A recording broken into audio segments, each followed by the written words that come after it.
to the channel if you're not a member, and also hit the notifications so that you're able to get all of my content as well as all of my videos. Now, of course, salute to the whole entire LDBC basketball and boxing communities, and salute to all my people that rock with me, day ones, new subs, and of course the people that don't rock with me either. You know what I'm saying? Got to show them love too, man. Keep on doing your job, both directly and as well as indirectly. Like I said, all hate is necessary for me to keep thriving. Okay, look, man. I'm just gonna go ahead and get right to it. Now, uh, AD has been vocal about um, the trade that went down. As you know, uh, this has been one of the, I'm not going to say one of the biggest trades, but it's one of the most shocking trades in NBA history, because of course you have two perennial All Stars uh, in their primes. I would say AD is still uh, at his apex in terms of age, and then of course you have Luka, who's just entered in his prime, uh, and in terms of success, he's been a cutting edge superstar, and of course AD is a champion too. So, but a lot of people couldn't understand why this move happened. Well, AD had basically came out and he said he doesn't believe that uh, no one knew about this trade that went down, and of course it's not going to say LeBron, okay? It's not going to say LeBron in the article, but we all know who they were they were talking about and who they were speaking of, okay? Um, Again, I think that AD feels slighted. He feels backstabbed, and he did feel deceived uh, by LeBron. Okay, even though that he has kept his. Hey, what's up, Evie? Even though that he has kept it professional, he still has went out there, still maintained his composure and his poise and everything. But the thing about it is that AD, given that his success over there with the Lakers and his tenure there with the Lakers, he was able to. Hey, you saying my name right? No problem, Evie. No problem. No problem. I'll rent you up. Um, but of course, his success rate, naturally he's gonna feel that way. He's gonna feel some type of way, being that he brought championships there, being that AD, he did put you know his body on the line, so to speak, or whatnot. And a lot of people, they have their criticisms about Anthony Davis. Let's hit the like button when you come in here, please. A lot of people have their criticisms about AD. Of course, I have. Of course, many other people have. But the one thing that you can't take away from AD, especially I would say the past 3 seasons since he's been in the Laker uniform, AD has pretty much been the best player. Okay, he's led in every statistical category with the exception of assists. Um, and when he got traded, he had led, of course, in every statistical category except assists, which LeBron had led in. But the thing about it is AD has a right to feel that way. Now, he did say that you know he's going to go ahead and move past it, and he's going to move forward. Well, that's the same thing that Luka is doing over there with LA. Him turning a new leaf, him feeling the same way. They listen. The way that both of these guys feel, in terms of Luka feeling like, he was backstabbed, and in terms of AD feeling like he was backstabbed. They both feel the same way. But I think what also is a key difference is the fact when it comes to LeBron, in this sense, he has his suspicions that he knew about the trade. Now, look, I'm not getting on here, professing that LeBron didn't know any of that stuff. You know what I'm saying? But a lot of people do find it hard to believe, especially considering, that he is with Clutch Sports, and especially considering, who the agent is, especially considering, the people uh, that are near and dear to him, uh, in close tightness circles, and also within the organization, wouldn't know anything. You know, and I can agree with how AD feels. Now the best way that AD is going to be able to win in this situation, man, is when he comes back and when they face each other in April. You know, they're going to have to go to war. Um, it's not only it's a mind and psychological battle. In this case, of course, it's going to be a physical battle, but it's going to be a psychological battle too, because when he faces the Los Angeles Lakers again, you're facing a guy that you have went to war with. Okay, you went to war with LeBron James. You went to war uh, with those guys that have been on there. You've been to the playoffs with some of those guys and stuff. And so, but when you talk about your counterpart in LeBron James, that which he once was, I mean, hell, there's going to be a lot of resentment there. And in terms of him being able to turn it off and turn off the way that he feels and everything, I don't think anybody, without a doubt, can.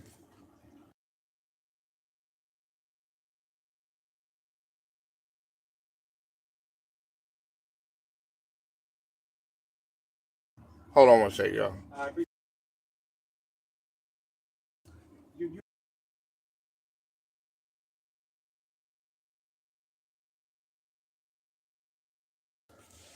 Sorry about that, y'all. But like I was saying, man, AD man has to go out there and he just has to flat out perform. You know, um, I hate to be this way, but I just have to say how I feel in this situation. AD getting hurt right off the bat is not a good look. Of course, stuff happens. Uh, you know, injuries. Some you can't control. Uh, when we talk about the growing area, when we talk about anything involving like your midsection, or your core and anything, you do have to take those relatively serious. Now, I understand. However, the fans don't understand.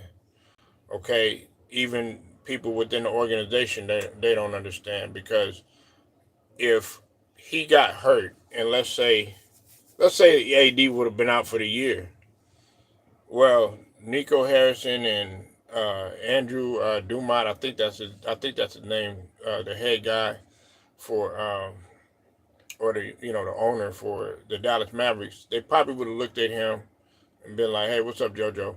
They probably would have looked at him and been like, "Man, we got rid of a franchise player for somebody that can't even stay healthy." But here's the kicker, though. They were also saying the same thing about Luka. The only difference is that Luka actually, he would bounce right back, and that's why he was able to get those awards that he was able to get, such as the um, All NBA, 5-time All NBA, and on top of that, he was able to lead his team to the franchise and also the Western Conference Finals too as well. But Having said all of that, man, AD has a right to feel the way that he feels, And the best way that the best thing that you could do is just, take it out on the Lakers, just like Luka did. Now Luka, he only had 19 points, but they won though.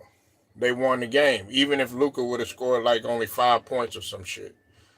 The fact is that they still won, and he won against his former team. Of course, would Luka have liked to shot the ball a lot better? Yes, of course. But the important thing is that he won. And I think that that's what AD needs to do. Come in April when he faces the Lakers, that's what he needs to do. He needs to go out there and he has to perform. However, I agree with Anthony Davis 100%. Matter of fact, let me change that. I agree with Anthony Davis 100%. Nobody can sit up here and act like, oh yeah, we didn't know anything was fitting to happen. Not a trade of this magnitude, man. Okay, not a trade of this magnitude. Because you're talking about two guys, future Hall of Famers. One is already in the top 75 all-time all-time player list. You know what I'm saying? And you're talking about two perennial all-stars, two all-world guys, two guys, two Olympians, okay? Because we tend to forget that Anthony Davis did play in the Olympics. We're talking about guys, man, that everybody's gonna know what's truly going on. You know what I'm saying? Especially if you when you're in those type of circles. So I agree with Anthony Davis in how he feels. But like I said, Anthony Davis in this situation, his best thing is just to get healthy, and not only get healthy, stay healthy. You know what I'm saying? Because that hasn't been a knock. When Anthony Davis is healthy, Anthony Davis is looked at, you know, in many people's eyes as a top three player in the league. Some people, those first couple of games, I would say the first 3-4 games, really the first, I would say about 6-7 games of the season, but really those first three of the games, AD was playing like an MVP. AD was the best player on his squad. AD was in the talks of Defensive Player of the Year. However, a little bit of that changed because they went on a little bit of a struggle, and that's when you had the situation. It kind of let itself out when we talk about the disagreement between him and JJ Redick, and a lot of people don't talk about that. They had shouting matches in practice because Anthony Davis just wants to play basketball. He's not with all the analytics and X's and O's. And more importantly, AD was very vocal about needing help in terms of the front line and him not wanting to play, that position. He wanted to play his natural position, which was power forward. What's up, Matt Moses? I see you in the building. He wanted to play his natural position, which was power forward, man. And so he was vocal about that. Now, me, myself personally, did I see that as a big deal? Nah, not really. Uh, KG, okay? He's had to play the center position. KG's natural position was the power forward. Tim Duncan, he's had to play the center position. Tim Duncan's natural position is the power forward. Those guys didn't complain. They did what was necessary. And this is another thing too that trips me out about AD. In that regard. Okay, I can understand how he's feeling in terms of him being backstabbed, and led astray and all that other stuff. But in terms of him needing more help in the front line and stuff like that, yes, I was in support of AD saying that. However, I felt like in this situation, you could have actually won in that situation. You know why? Because you playing center, that shows even more of your versatility. There have been guys that have been able to play multiple positions and be able to get away with it. Like when David Robinson and Tim Duncan were playing or whatever, you knew that both of those guys couldn't play the center position, and you knew both of those guys couldn't play the power forward position. You know, and I also think about Ralph Sampson and think about Hakeem Olajuwon.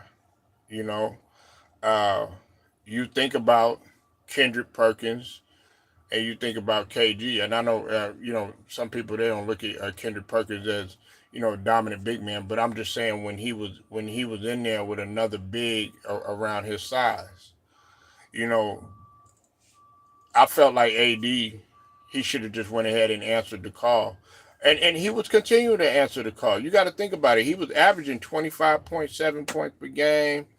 I think 12 rebounds, three blocks or something like that. He led in pretty much, like I said, every statistical category, including steals, with the exception of assists. LeBron James led in that. So I can understand why uh, AD feels the way that he feels.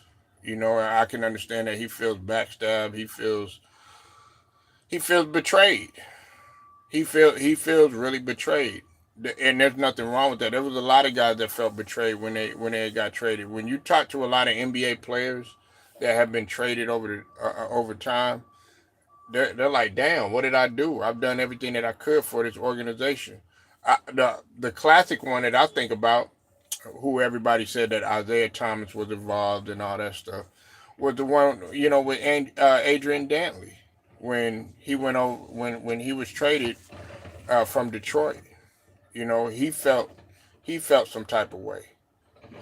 It's not just Anthony Davis that or AD that feels um, a way about this or has felt a way about this. What's up, Alex? I see you in the building. AD, he felt that LeBron knew about this. Of course, JJ Redick. I'm quite sure you said all the dudes Brian got traded away. Yeah, yeah, it's a shame. All the dudes that he got traded away, and all the dudes that he got, all the coaches that he got canned. I agree, 100%. But what AD is saying now, the best revenge for AD in this situation, and I think that it can happen. I think that it can happen is by the Dallas Mavericks winning a championship. Now, do I have Dallas winning the championship? No. But do I have Dallas as a threat? Yes. If you have Gafford, if you have, of course, PJ Washington, if you have Lively and you have AD in that lineup, and now you have another defender, another two-way player, in my opinion, that's emerging in Max Christie. Then, of course, you got Kyrie there, too. You're definitely cooking with grease. You're definitely cooking with grease. And they can be a threat to OKC. OKC, I'm not going to lie to you, okay? I do have OKC coming out of the West. However, OKC is starting to lose just a little bit of momentum, man. They almost lost a tough one last night to Brooklyn. Almost, but they came back. Came back and they won it. But I still got OKC coming out of the West. But the teams that I feel like that can be a threat to them are the Dallas Mavericks. I feel like Houston can be a threat to them. I'm not ready to quite put the Lakers yet. I'm not quite ready to put the Lakers yet. I would like to see the Lakers, even though that they beat the Nuggets and everything. They could run into another team and lose. They could go on a stretch. They still got it. There's still a learning curve that they go there. I know people are ready to put them in a championship and everything, but not as of yet. But like I said, man, going back to what I was originally talking about, of course everybody knew. Of course, everybody knew. Now, this is my thing right here too. I think that JJ Redick is just uh, at at fault as LeBron is because JJ Redick, JJ Redick and AD, they weren't clicking. They just were not clicking. I don't think that. I think AD was buying in. He was buying into what JJ was selling, but he didn't necessarily agree with it. You know, and they went ahead and they made the changes. Now, this is the thing. You got Luka there. I have a feeling, man, because this is the thing about the Lakers that now we got to talk about. They've went from 18th in defensive efficiency all the way up to 4th. Let me repeat that again, okay? The Lakers, they started off. Um, they were in the bottom of the league at 18. They were close to the bottom of the league at 18th in defensive efficiency.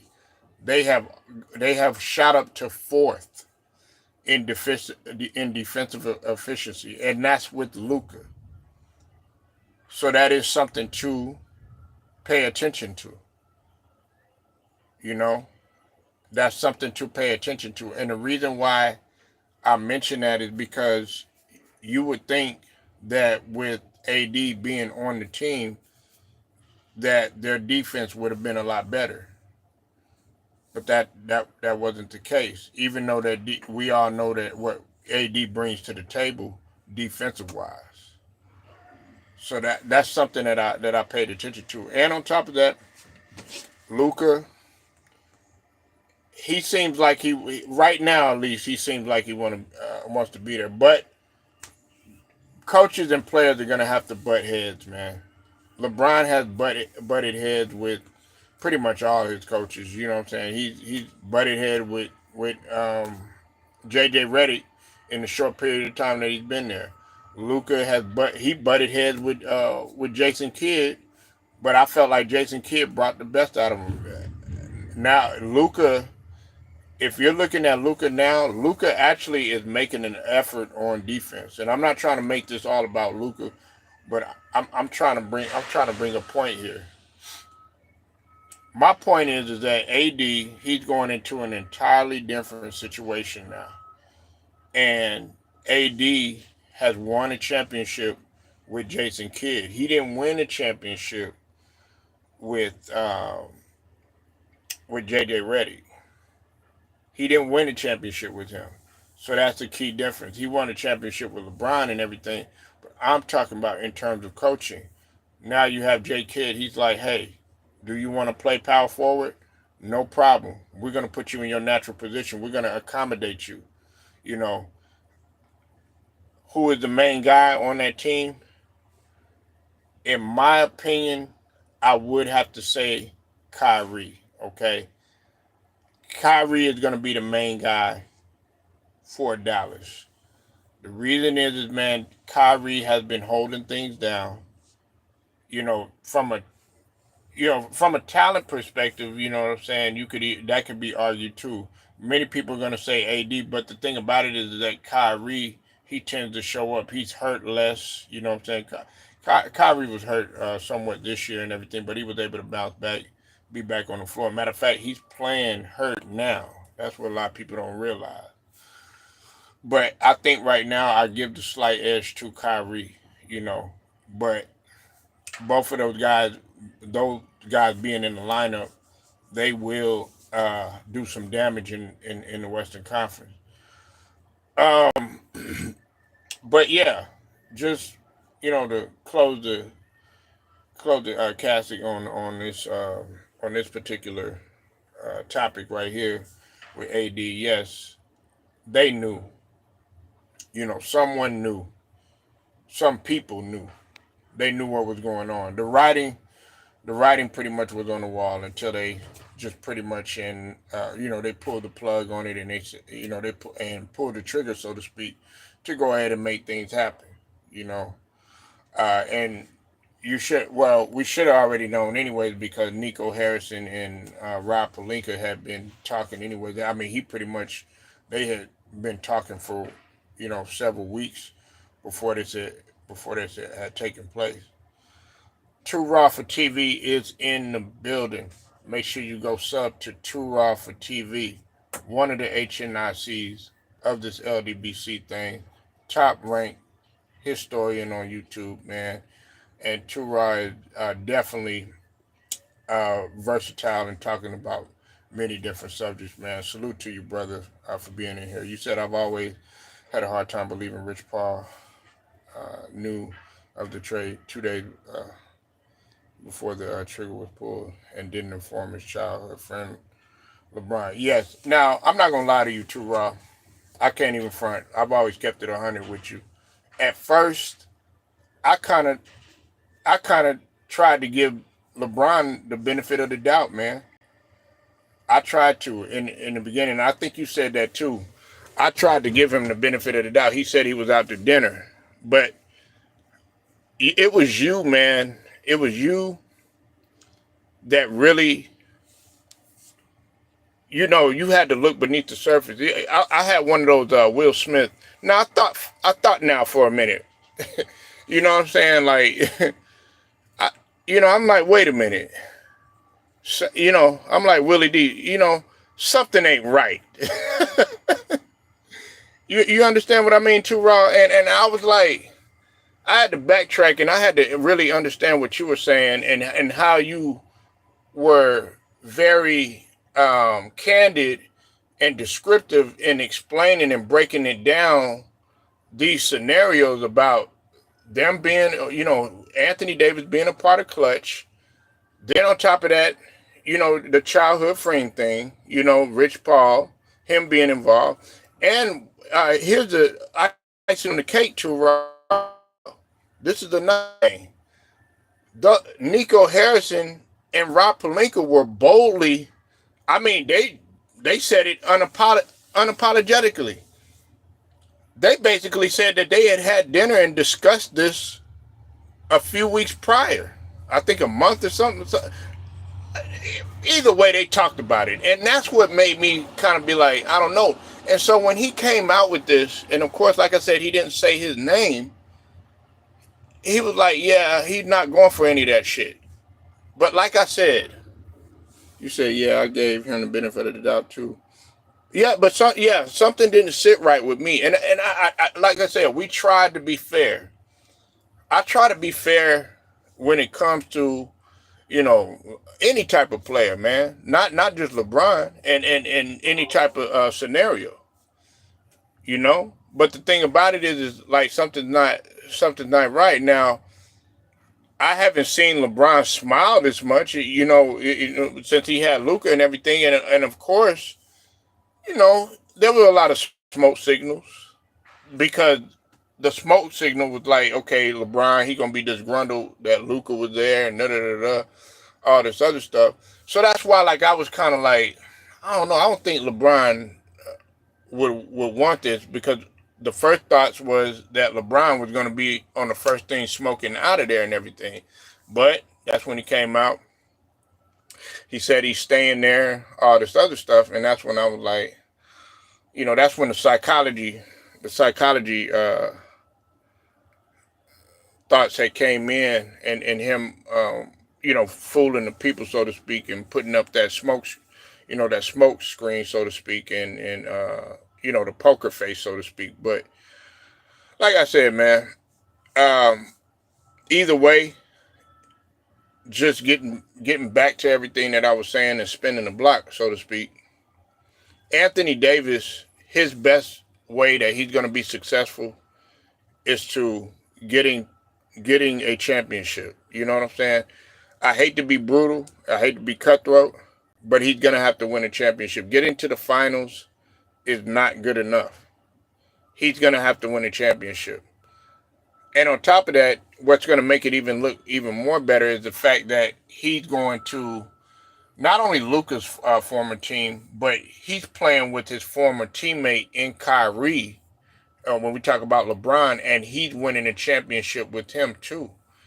And I noticed the energy between Kyrie and AD, even in practice and everything. What I noticed is that those guys, and maybe it's just me, maybe I'm reading into it a little bit too much or whatnot.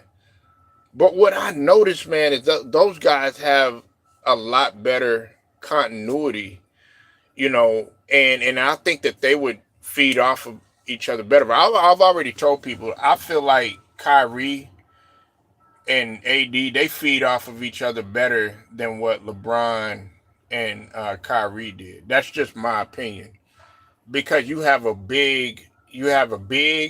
legitimate big, and then you have a little man. And I think that running running the pick and roll in that instance is a lot better. And on top of that, AD LeBron is not the defender that AD is or was. You know, he's just not the defender. He covers so much ground, both on the perimeter, high pick, free throw line extended, and down in the low post. Great rim protector. Has he had his struggles? Yes. Of course, what comes up is the struggles against Sabonis. Of course, what comes up is he struggled against Jokic. But other than that, AD has always been solid. That's why he was in the running for Defensive Player of the Year. But that closes it on that one, man. I had to expound on that because the brother Turral had came up in here, man, and he gave his spill on that. So I definitely had to address that. Now, I was watching First Take earlier, man. And on there, it was Ellie Duncan with her fine ass. David Joseph, what's going on? I see you in here, man. Just came out of nowhere, came out of the woodwork. It's all good, still grinding out in this home.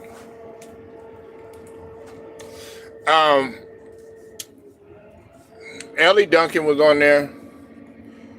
Brian Windhorst, the new addition, Rudy Gay. And then, of course, you said Brian is a Machiavellian. Brian. Oh, man. And then, of course, there was Molly on there. But they were having a conversation about KD. Okay, they were having a conversation about Kevin Durant and him being in Phoenix, and the situation that's going on in Phoenix and everything. And Molly had posed some questions for the panel and everything, and Stephen A. Smith, man, classic Stephen A. Smith as always, Backtrackn. Now, just to give some backstory on there, Stephen A. Smith was one of the ones that was vocal about the move that KD had made, in the mainstream media, saying that it was the weakest move in NBA history by a superstar. And of course, everybody else felt like, KD was, sleeping with the enemy, so to speak, by going to a team that had just knocked him out and everything. But Stephen A's energy was a lot different, because he had kind of backtracked on some of those things that he had initially said, a few years prior and everything.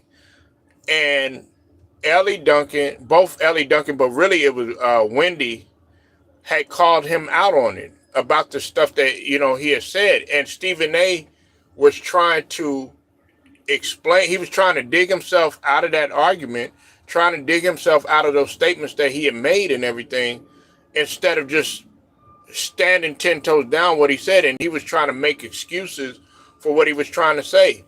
Wendy and Ellie were not having that shit today. And then that's when Stephen A. Smith tried to come with all this, I've been at First Take for so many years and all this other stuff. Look, man, we don't need to know any of that shit. Everybody knows that. You've been on this thing for years at a time. You pretty much are the face of ESPN. What we're talking about is that initial statement that you have made talking about KD, but then you're backtracking. You're making you're saying you're validating it when all those years you weren't validating it and saying that okay, going, being with Golden State again, that could possibly, be an option and everything like that. Look, I would have had more respect for you if you just stuck with what you said. Now, I'm going to say this, man, okay? And I've always talked about this. Did I like what KD did? I still think that the Warriors could have won 3 to 4 straight titles. Absolutely, they could have. Now, let me say this, right? Do I like what KD did? No, because that's not the way that I would have done it. But I always stand by this though. You went ahead, you went there. There's nothing that the league could have done. And then also, if we're gonna go by KD, I've always said this: if we're gonna go by what KD doing as a weak move, then we gotta also look at what LeBron did, and we gotta also look at some other superstars that have done what they've done, moving around and stuff, especially with the CBA and free agency and things of that nature. We also got to look at that too. But the thing about it is okay, you still have to go out there and you still have to play. It wasn't no guarantee that every team was going to lose to them. Now, they did have a hell of a team because you got, pretty much, 3 dynamic shooters, 4 Hall of Famers on the team or whatever, and 3 guys that you can't leave open, as well coupled along with the superior defense and everything, which would have made it difficult for a lot of teams. However, there would have been no guarantee that Kawhi and them were going to lose to them, because we also got to look at this too. H-Town with Chris Paul and everything, with James Harden and all that, they were close to beating Golden State. They were close to beating Golden State. They were in one game of beating Golden State, and they almost had them. But almost isn't good enough. But the reason why I bring that up, man, is because there were no guarantees, man, that everybody was just gonna automatically just lose to them guys. But they went out there and they did what they did and stuff. Now, fast forward, right? You left Golden State, right? Me, myself, personally, okay, you left. To me, it was the dumbest thing that you did. I know that he felt the way that he felt about the medical staff. That's what Elle Duncan was alluding to or whatever. But it was more than that, man. It was a lot going on in the front office, minus Bob Myers. I want to put that out there. A lot of people think that it was friction between him and Bob Myers. No, he was closer to Bob Myers. It was friction between Joe Laker. It was friction between short little friction between him and Draymond. And then, of course, he had his issues with, the medical staff and Steve Kerr. But Bob Myers, he did not have anything against KD. I want to put that out there. But I wouldn't have cared if they would have been like, oh, yeah, well, you'll always be in the shadows of Steph Curry. Well, you got 2 finals MVP, which they'll never be able to take from you, okay? No matter how you got them, okay? Everybody criticizes the bubble ring. Everybody criticizes the Spurs ring and all that other stuff. So that's why I'm saying, if you're going to go by that logic, by KD going over to Golden State and winning those championships 2 in a row and everything, and saying it's a weak move and all this other stuff, then you got to go ahead and you got to bring up that other stuff. You'll never be able to take those Larry O'Briens away from him. But everybody was talking about legacy, including Rudy Gay. They said, his legacy wouldn't be in jeopardy and all this other stuff. I do kind of disagree with that, because he's only won two playoff series ever since he left Golden State, and that includes him getting swept, and he got swept last year. You know what I'm saying? Yeah, by Ant-Man and them.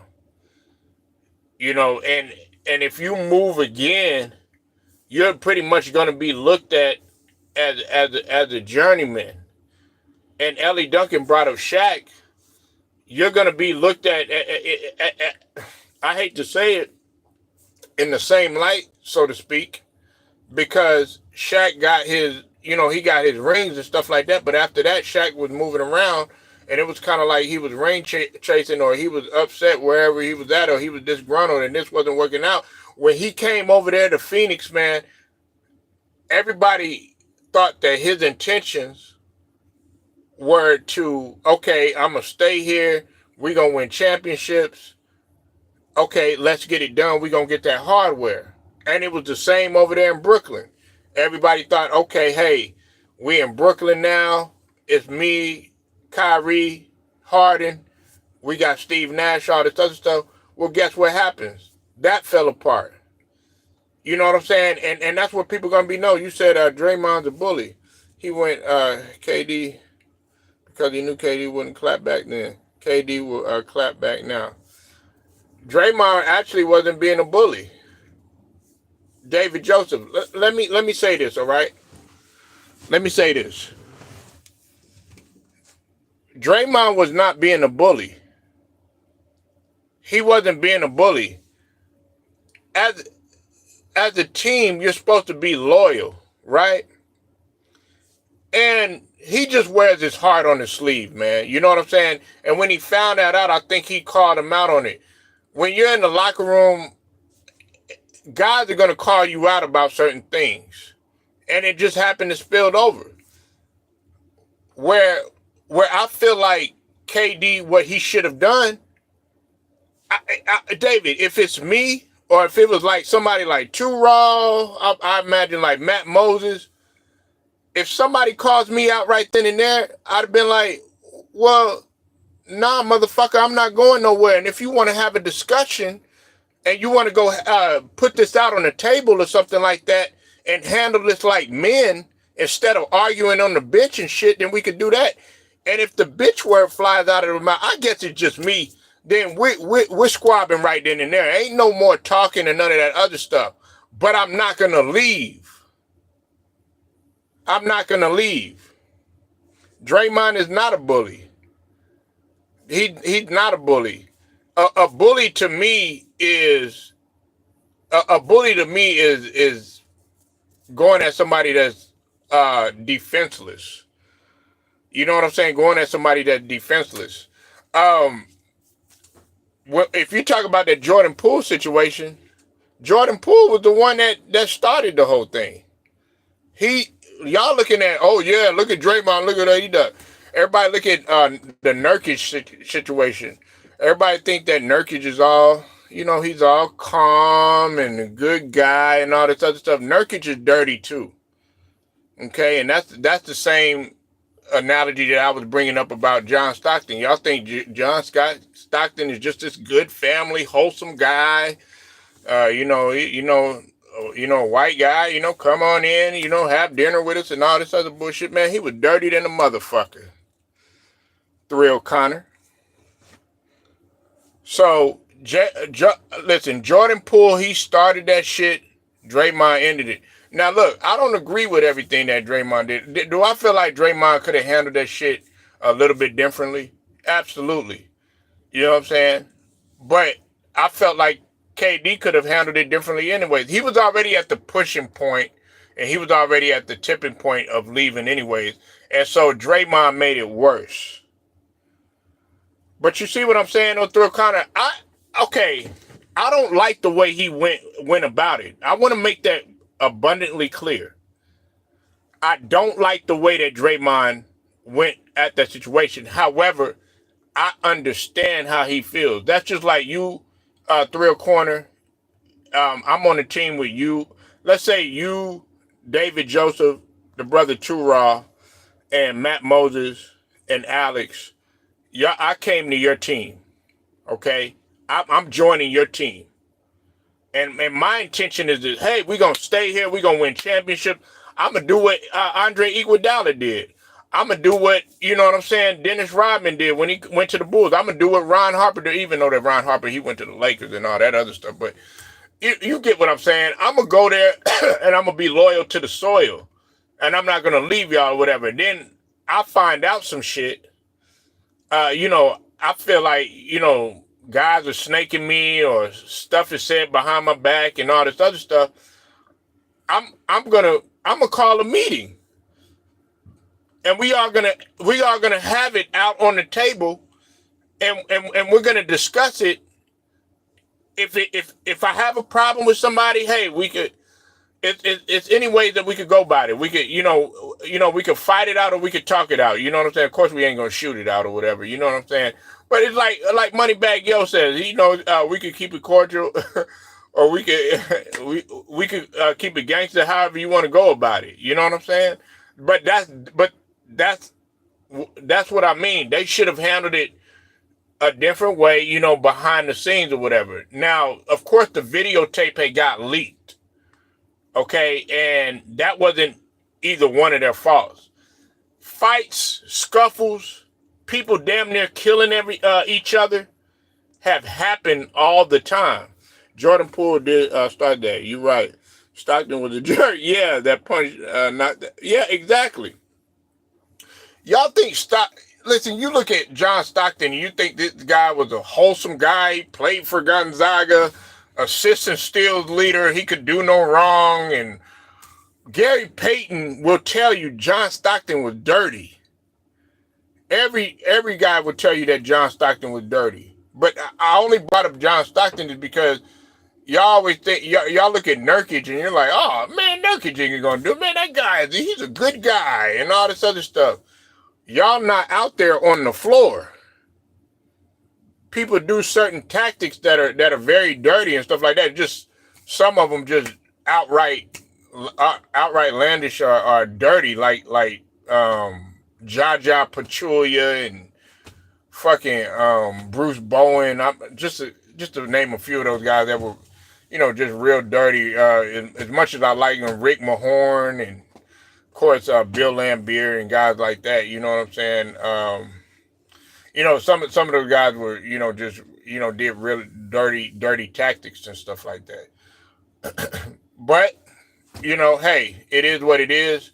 Going back to what I was talking about with KD, I don't like the way that KD left. You know what I'm saying? I wish that he would have stayed there because everybody was criticizing him. They were like, yeah, we can't respect those championships that, KD went through and stuff like that. But if that's the case, then you can't respect the championships that LeBron got because LeBron won 2 of them. LeBron has played with a lot of superstars and everything like that. So we gotta go by that logic. And then Stephen A, he wants to backtrack again and saying, okay, yeah, you went back to the team, that beat you and all this other stuff or whatever. Well, you said Barkley was sneaky on the court too. I mean, you had to be, man. Look, man, and shout out to Coach Wiz, man. I was looking at a couple of his videos. Shout out to Coach Wiz. Make sure you go sub to Coach Wiz. For those of you guys that are into the old school, you know what I'm saying, basketball, you know what I'm saying, particularly the 80s and everything, I think you'll enjoy his channel. But, his stance is just, similar to mine. The 90s has nothing on the 80s or whatever. But now that you bring that up, David Joseph, yes, back in those days, you had to have some sort of tactics. If it's either you beat a bully or you get bullied. Or, if you're a high flyer or whatever, and you were a high flyer back in those days, you had to be careful because somebody was going to come up under you or somebody was going to snatch you out of the air, so to speak. You had guys that were dirty. Now, you had guys that would play clean. If you were a guard or whatever, you just play good defense. You do your best to try to block the shot and everything. But then you had guys that wanted to do dirty, roughhousing tactics that could actually, get you hurt or possibly end your career. But like I said, man, going back, David Joseph, man, to KD and the Draymond situation. I mean, and look at him now. You know what I'm saying? Listen, man, those guys, like when you play basketball, any type of sport, football, even baseball, any other sport, hockey, whatever sport, right? In the heat of the moment, y'all guys hate each other. Y'all guys might hate each other depending on the severity of the situation. But then off the court or off the field or outside of those lines, so to speak, everybody just like, man, it's water under the bridge. It's no big deal. It's nothing personal. It's because your adrenaline is at the max. So it's like, man, if somebody hits you or something like that, you probably not gonna feel it. You're gonna feel it.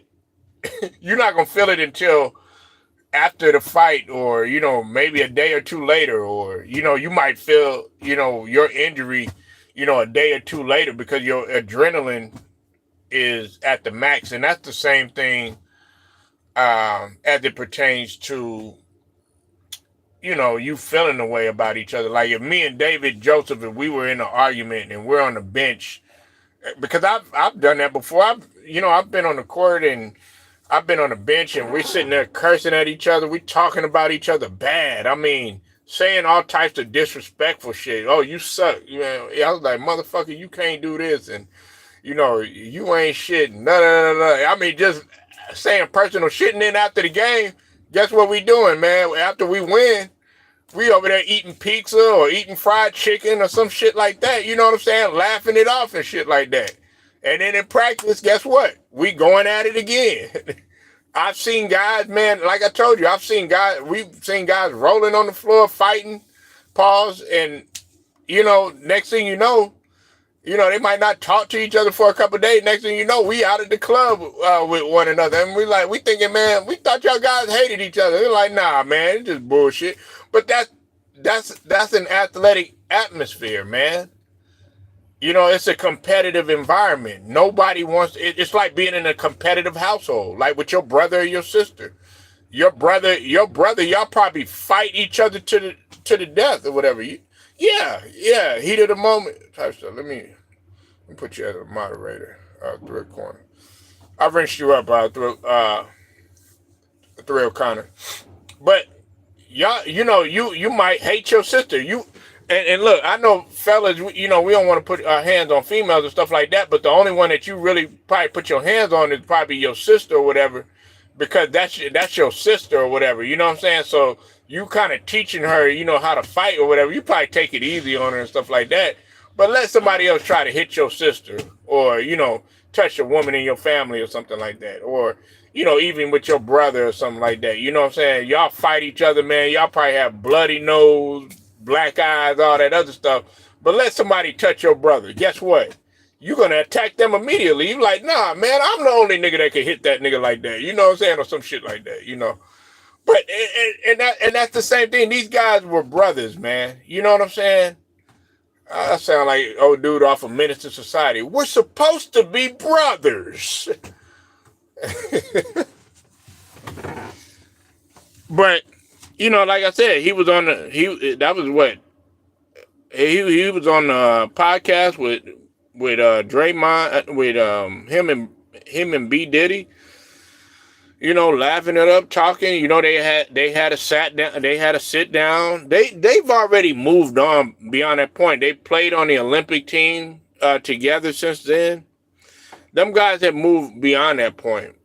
So I actually believe KD when he says, okay, it had nothing to do with the Draymond situation and stuff like that.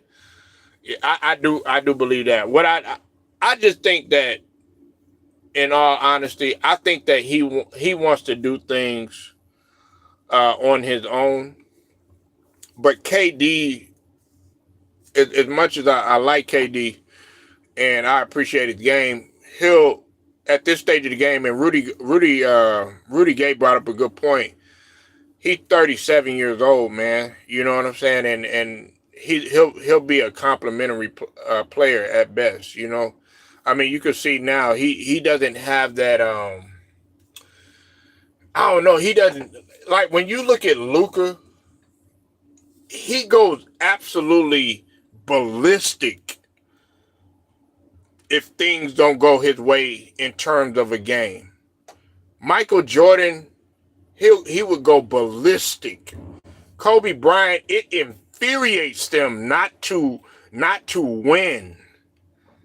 Like KD, he doesn't have that fire like some guy like Klay Thompson even. Klay Thompson gets so angry that he's playing like shit. You know what I mean? KD, if he had that type of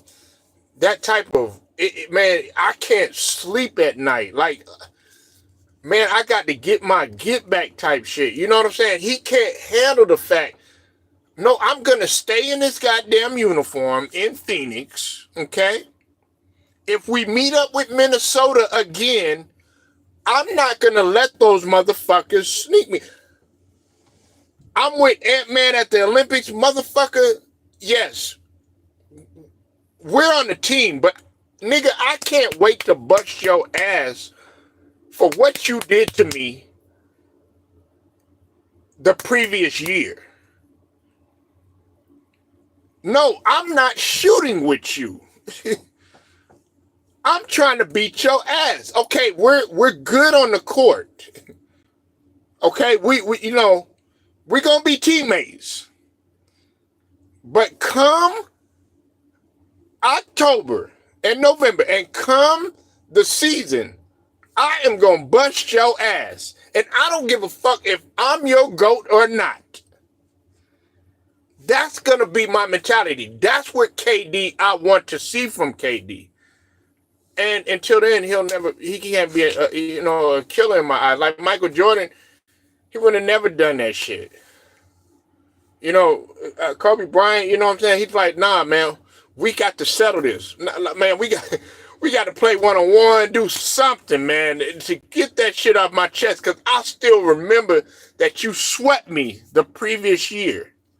I'm not going to get over that. So of course I'm not going to leave. I don't want to leave until my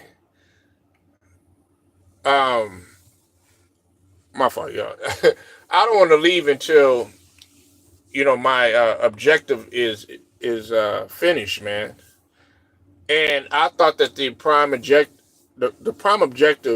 was to come over to Phoenix and to win championship. You got to remember, they were calling them the Big Three. I don't know why, but people were calling them another Big Three. They weren't no Big Three to me. First off, what's his name? Bradley Beal, he hadn't accomplished shit. You know what I'm saying? And as much as I like Booker and everything, Booker hadn't really led a team on his own like that, So I couldn't really call them a Big Three. And don't get me wrong, Booker is a dynamic player. That motherfucker can hoop, but he can't lead a team on his own. He's not at the forefront of leading a team on his own and stuff, in my opinion. So you said Bradley Beal disappointed me tremendously. Bradley Beal, man, is Bradley Beal. I mean, he's a good player, but he's not great. He's never taken that next step. You know what I'm saying? To be great. You know what I'm saying? And like, he's never taken that next step. I don't consider Bradley Beal like what how some people call him a superstar and stuff like that. I don't. To me, it makes me kind of, I don't know. It makes me question people when they call Jimmy Butler. They don't call him a superstar, and then they say that Bradley Beal is on the cutting edge of being a superstar. No, Bradley Beal is a really good player, but he's not a superstar in my eyes. Jimmy Butler, you can give him a title of a superstar because he led his team to two finals as well as Eastern Conference finals and stuff. And on top of that, man, the dude, how he how he's performed in playoff games and in the finals in clutch situations and clutch moments. Only thing is that he never he wasn't able to get that trophy. And on top of that, you got to look at what he did in Chicago too. You know, let's not forget about that. You said he was damn nice offensively at Washington. How? How? I mean, his numbers were meaningless. And if we're going by that logic, only reason he was nice was because of John Wall. Don't forget, he was successful with John Wall. He was successful with John Wall, um, and he was successful with Westbrook.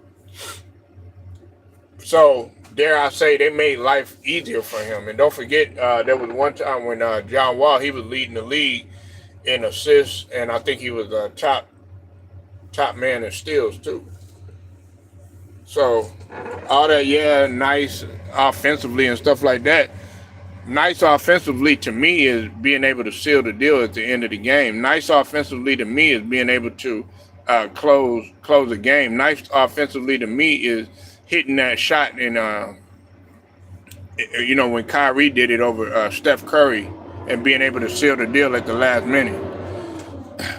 Nice to me is, okay, you might fuck up in the first three quarters or whatever. Like, when Jordan hit that last shot, against Utah and stuff like that, he wasn't having his best shooting outings, but he made up for it in the end. You said KD just doesn't have the personality. He didn't have it in OKC. Westbrook had that part. Yeah, he didn't have that dog in him. He doesn't have that, that dog in him like Westbrook. But Westbrook wanted to stay. Westbrook, he never left. He stood 10 toes down. So, but like I said, it doesn't take anything away from Bradley Beal, man. He's a good player and everything, man. But he's not on he's not on the level of some of the greats that you see now. That's why you don't put him up there. And then on top of that, what made him even more worse is the fact what he did to Frank Vogel. You sat up there and you complained about Frank Vogel, and look where you at now. Y'all not beating no teams. Y'all got beat by Brooklyn. Now I can't talk shit about them because we getting our ass whooped too when I talk about Phoenix, but Bradley Beal, no trade. Yeah, Bradley, no trade. And a lot of the fans were killing him about that, which I thought that the fans were wrong about, talking about his family and, his wife and all that, and talking about him, in front of him and stuff like that, you know what I'm saying? But, Bradley Beal, man, you were wrong with what you did to Frank Vogel. You're not shaking the man's hand. He's, like I told you, he's the champion, not you.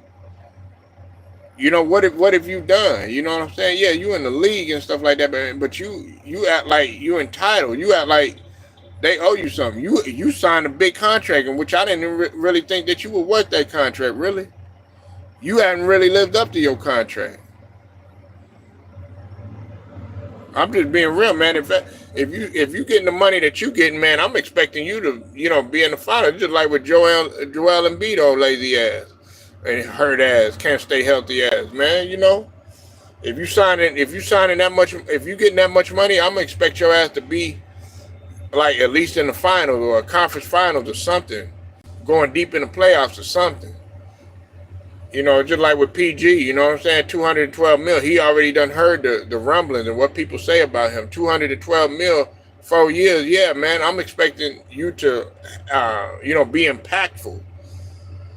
You know what I'm saying? Not, okay, yeah, you're getting bounced out of the first round, possibly not even making the playoffs and shit. Or you hurt every single time. You got something going on with you, stuff like that. I find it odd, too. LeBron James, he made less than all of y'all, and he in better shape than all y'all motherfuckers. People get mad at it, man. I know some people on here, you know what I'm saying, they don't like LeBron and all this other stuff, but, man, he sure as hell is in good shape. Hell, man, I'm gonna be real, man. LeBron is an Iron Man at 40.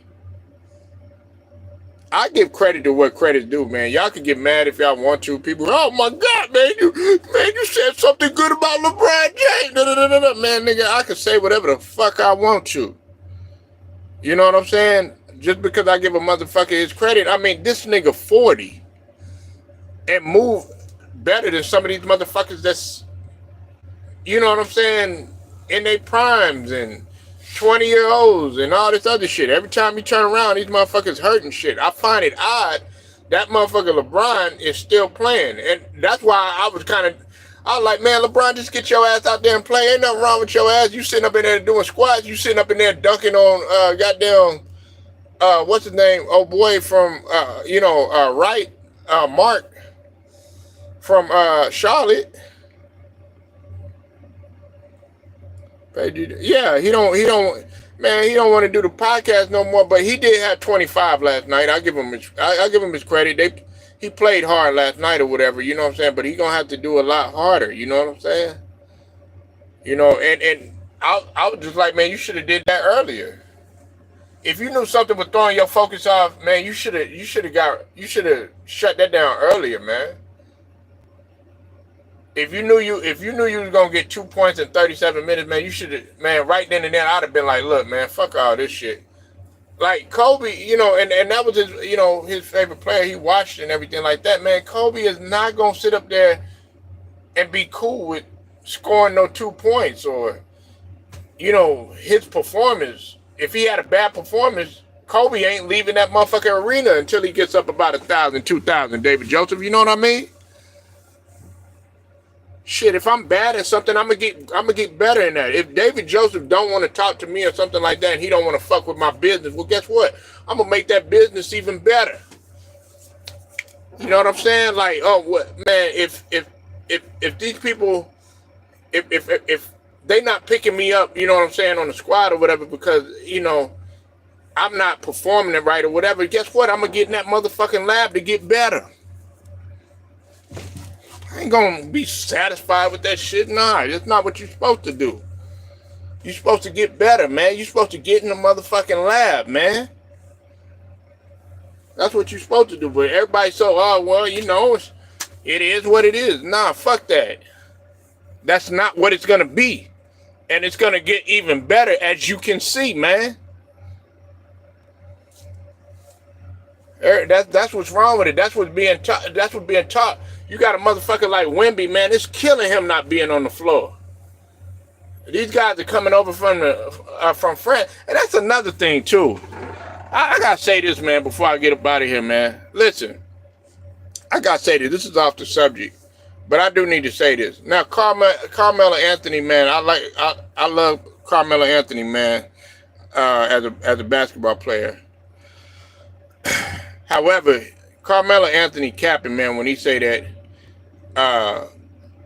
you know, it should be a U.S. player to be the face of the league. This is our league and all this other stuff. Motherfucker, do you not know that Dr. James Naismith was Canadian? Basketball was invented by a Canadian. Dr. James Naismith was from Canada. Now he died, and he died here in the U.S. And of course, it was invented in Springfield, Massachusetts, and all that other stuff. But he was Canadian. I don't have a problem with none of the motherfuckers being the face of the league. You know why? If Jokic was the face of the league, guess what? I wouldn't trip. You know why? Because Jokic work hard. He shut up, don't say nothing. And the motherfucker is successful. He's a champion, MVP, all that other stuff. Same with SGA. I don't have a problem with him being the face of the league. He goes out there, work hard, ain't lazy, get better and better every single year to work on his craft. Same thing with Wemby. He come over with France already dominating, leading the league, you know what I'm saying, in block 2 consecutive seasons or whatever. You know what I'm saying? Just a hawk on defense or whatever. You know, I wouldn't have minded, you know, back in the days if even with Luka. Luka's already in his short period of time done went to the finals, went to the Western Conference Final, 5-time All-NBA, perennial All-Star. Why not let that motherfucker from Slovenia or, you know, goddamn fucking Dirk from Germany and shit like that. Dirk was killing at one point. He was murking everybody and shit in the league. So I don't have no problem with a motherfucker from international wise being up. Matter of fact, man, y'all look at this United Snakes of America and shit like, oh, say, can you see, man, you better shut that shit up. That shit wasn't even, oh yeah, patriotic and shit like that. You over there fighting for motherfuckers that don't even give a fuck about you. If we really gonna get real. Shit, all this, I pledge allegiance and shit like that. Yeah, you pledge your allegiance to all these motherfuckers that done killed our people. You know what I'm saying? Destroyed our people, were jealous of our people. You know what I'm saying? They want to come and destroy what we got. They took everything that we had. They copied us. You know what I'm saying? Yeah, I'm doing this at the end of Black History Month. Yes, I'm doing this shit. We the ones that nigga, we had Black Wall Street. Nigga, they took from us. Go look at the inventions that we got. If it wasn't for us, nigga, we built this goddamn country, nigga. All this, oh no, man, it should be an American. Man, fuck that shit, man. If that motherfuckers want to come over here and they want to dominate and shit like that, then go ahead. Shit, the question is can you play basketball? That's what the question is. Can you put the ball in the goddamn hole? I don't give a fuck if the motherfucker white. Nigga, I know, nigga, I'm not bullshitting Thrill Connor and David Joseph. I know two motherfucking Mexicans way shorter than me. If I just got them two and my other partner or whatever, and we got another guy, nigga, we'll run. Nigga, we used to run that shit. And they play hard. All these motherfuckers that be criticizing, no, these Mexicans can't play ball. Nigga, go to Mexico and try to play them motherfuckers. Go up in there and say that shit. I know motherfucking Mexican man that's like 6'9". This was back in the day, but that motherfucker was yoking, like pretty much every point he was doing was a jam. And motherfucker could shoot, dribble, do all that shit. Y'all just think, oh, it's a whole bunch of J.J. Barreras running around there and shit like that. Nah, hell nah, man. Y'all just think it's just Eduardo Nara and all that other shit. Nah. Y'all gotta open up your eyes, man. International, man, they own it out there. And because you American, man, they don't fear you. Look at what the motherfuckers were doing. I think it was who was it? Was it Senegal? I think it was the Senegal. Like Thon Maker and all them guys that was coming out there, man. The motherfuckers can hoop, man. Shit, man. I don't give a fuck about no international dude being the face of the league. If SGA is the face of the league, I'll be happy for him because at least he out working these motherfuckers. Half of y'all motherfuckers don't want to get up. Y'all sitting there crying about aches and pains and shit like that. What you think they had to go through in the 50s, 60s, 70s, and 80s? And the 90s to a certain degree.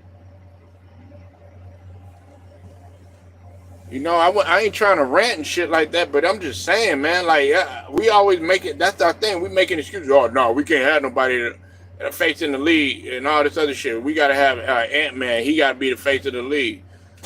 Man, look, I like Ant-Man and shit like that, but, man, he got to get that shit taken care of off the court, man. You know what I'm saying? You want that motherfucker being your face of the league, you know what I'm saying? Busting and females and shit like that. No, you can't take care of your responsibilities, nigga. That's your face of the league. Nah, you would rather have LeBron in there. At least he know who his kids is. At least he got his family in that motherfucker. At least he got his high school sweetheart and shit like that. Even though he might have some shit on the side or whatever the case is or whatever. But you know, he trying to keep the shit on the wrap. What's up with it, Angela Bell? I see you in the building.